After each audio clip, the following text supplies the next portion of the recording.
Trí, dó, híon, náid, bew. Tí roimh seo bríon ag léamh na nuacht a rís as Meiriceá. Neamh an dara lá is fiche, an dara lá fiche de bhí bhean fór 2015.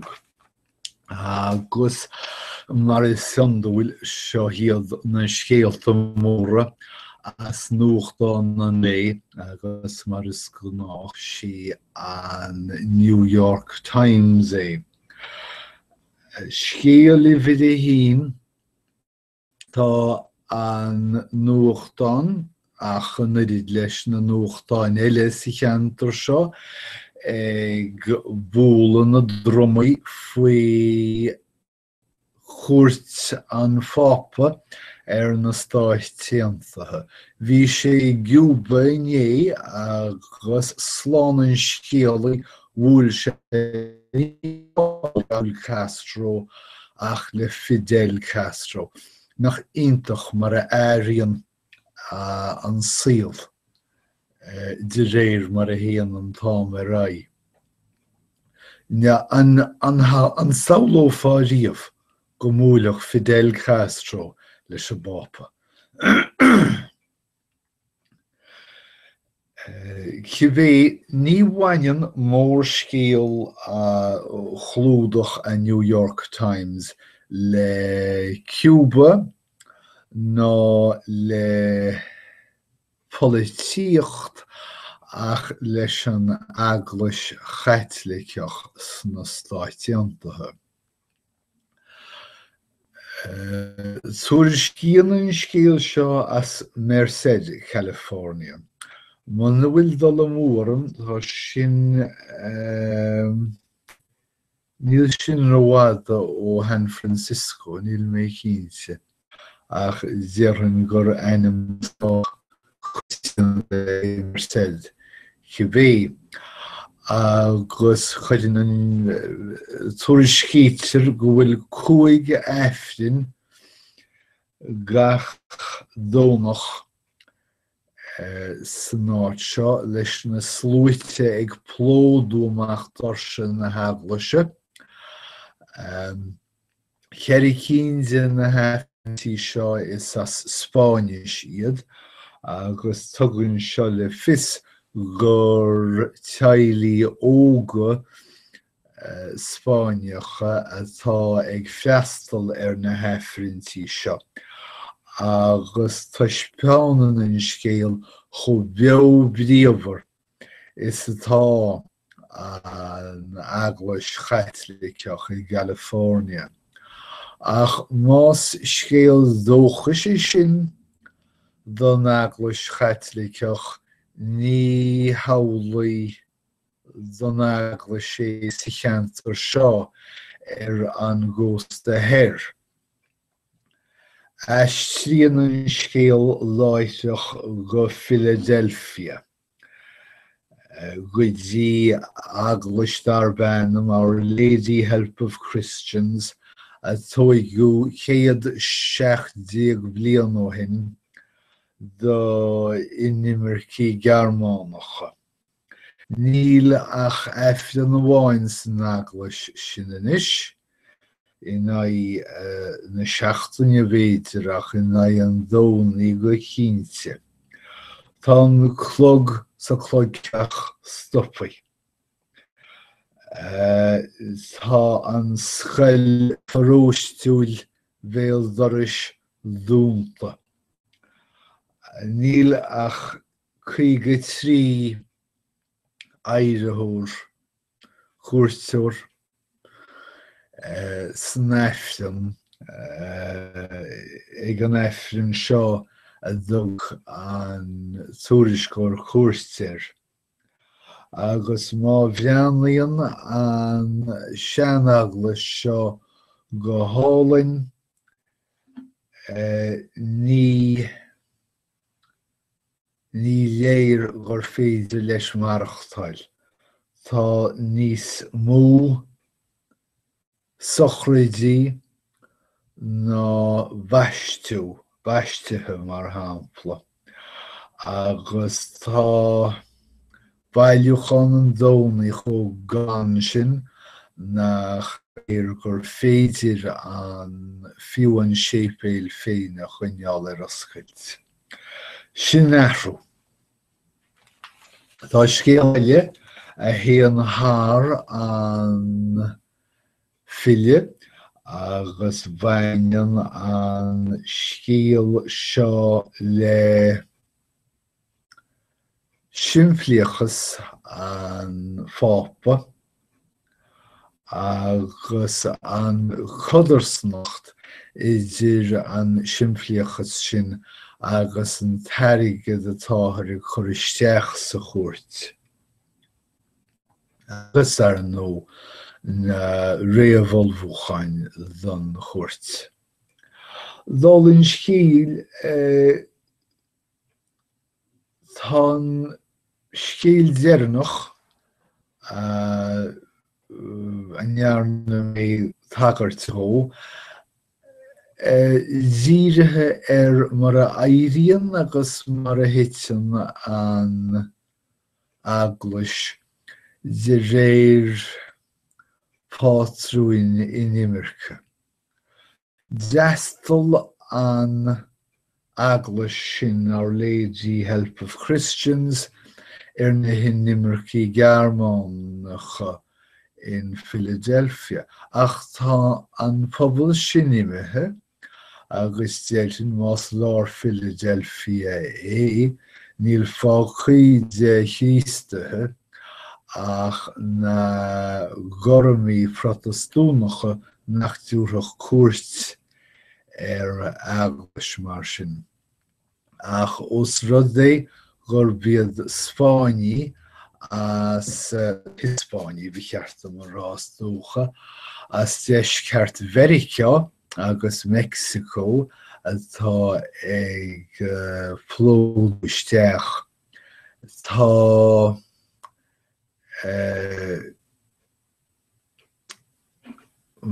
cé mar is dearchá sin caiith mé bhdeanú.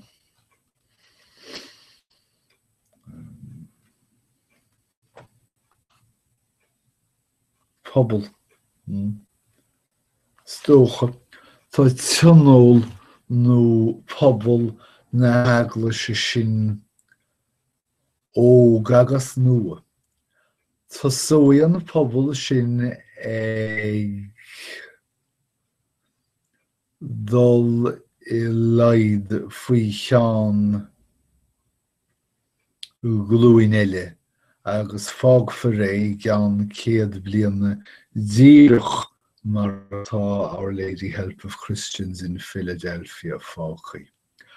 Tá mhora agus trá faoin aglas agus tá mhora agus trá sin dlúthangailte le rátaí in Imirce. Mar sin ní éician pápa atá ag fanacht san aerthar an éadáil ó híh pobailde atá an aglas ag tuilimh san aerthar.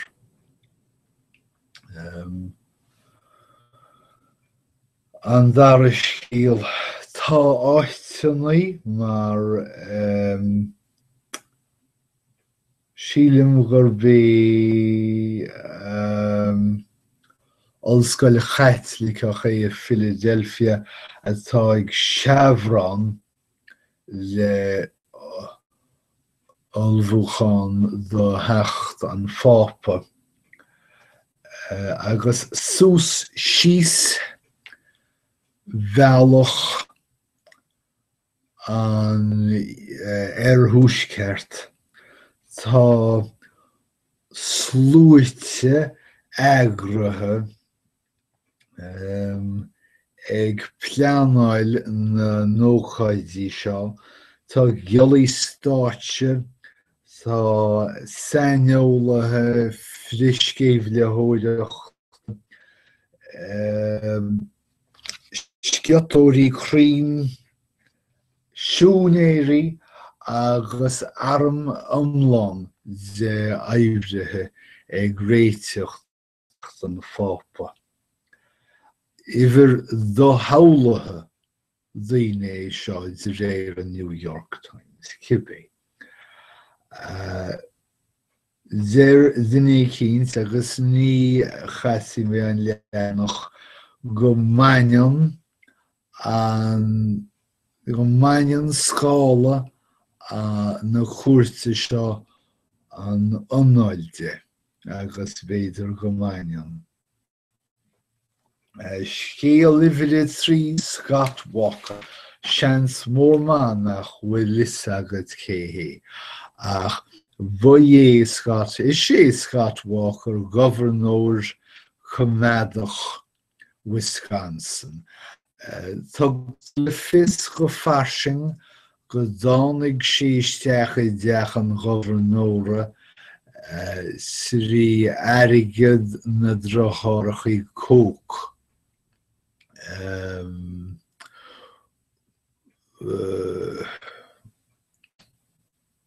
Bhiliúnathe agus muoinóirí an féidir muoinóir rá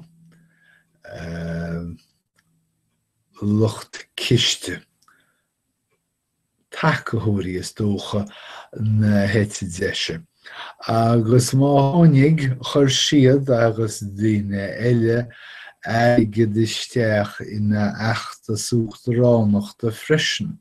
Ach ní dóilem go raibh ag súile chuaigh déag a bheith neamaíocht mar a chumaice mar dé céadaín seo chaite sa dtí spóireacht réamh háchain.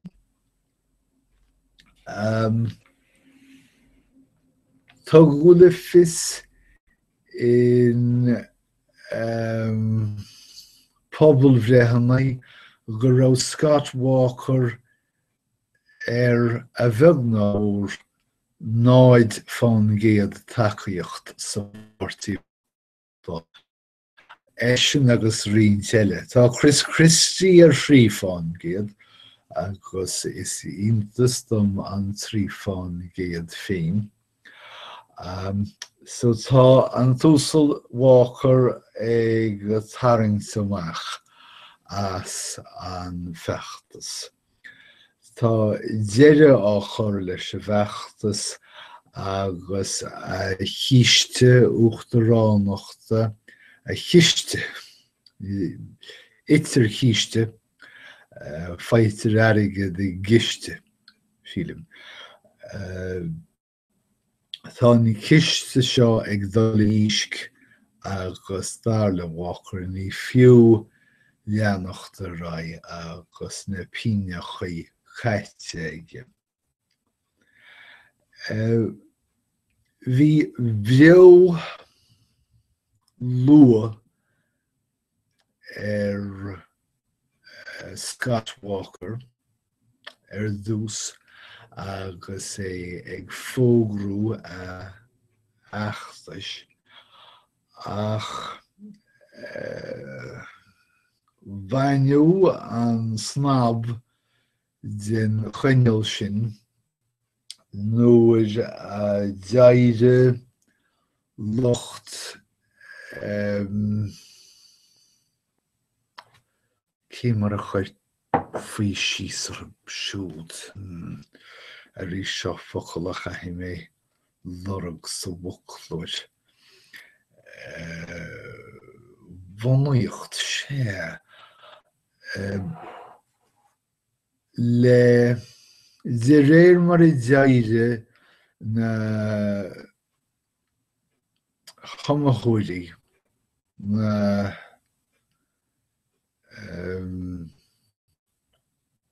stocha áirí fribhunaíochta mar Donald Trump hit réalt na garachtar móra mar Scott Walker.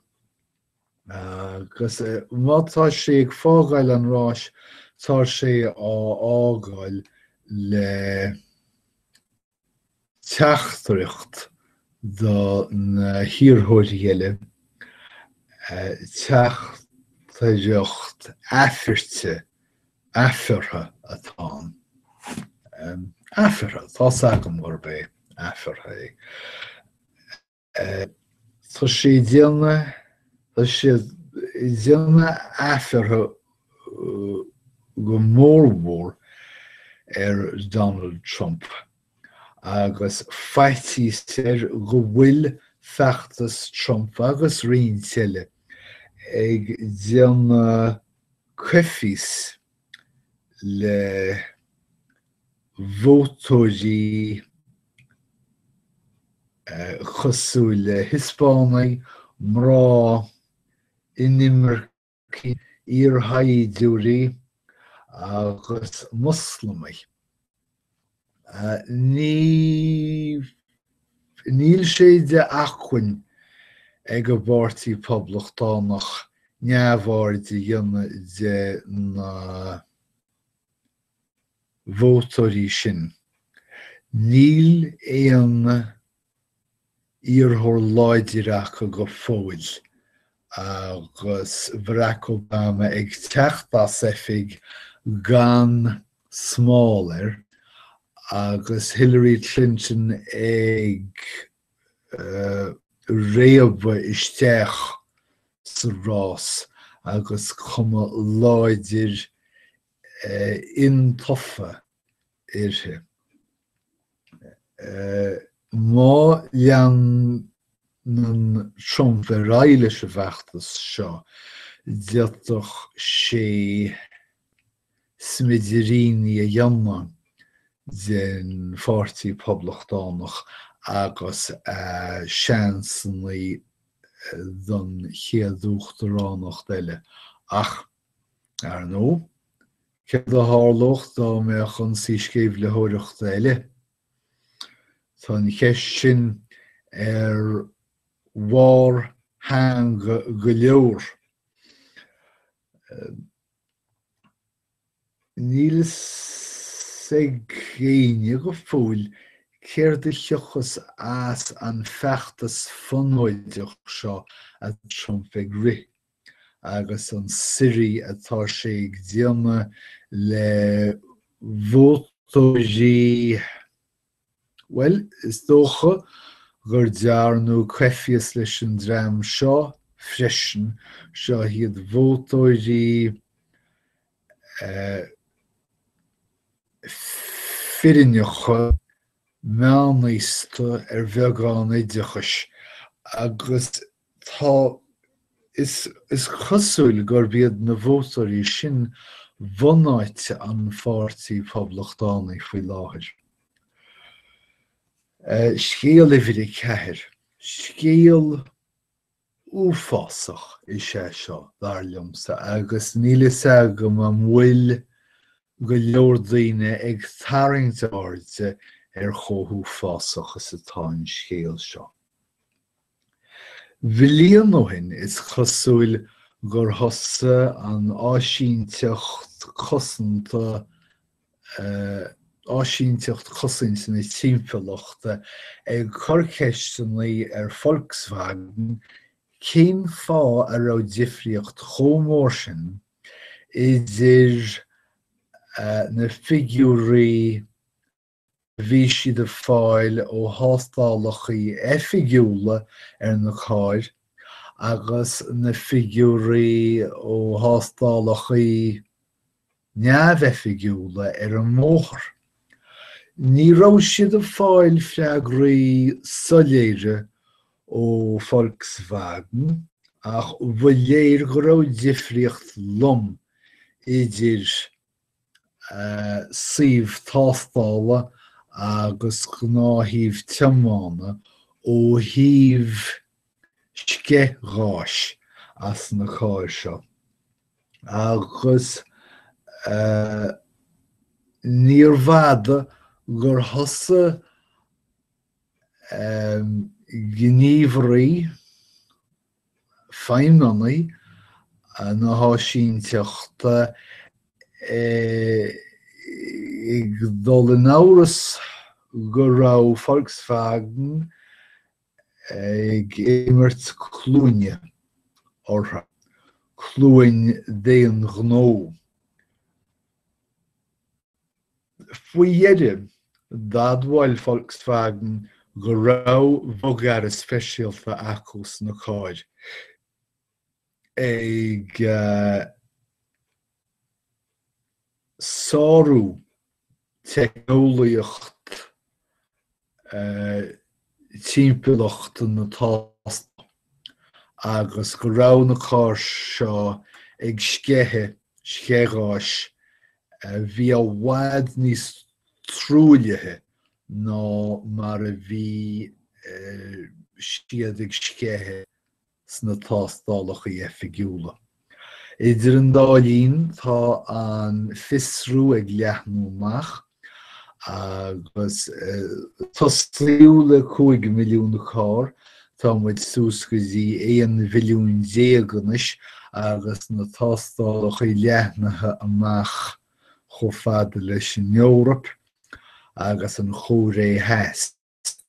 Agus de saneolathe áirithe ní bhaid deireadh leis an scéal seo go ceann bhfad agus gur bhuailfidh go mbeidh Volkswagen ag ghic sús cho fada b'fhéidir le $50 billiún, slán an scéalaí $50 billiún.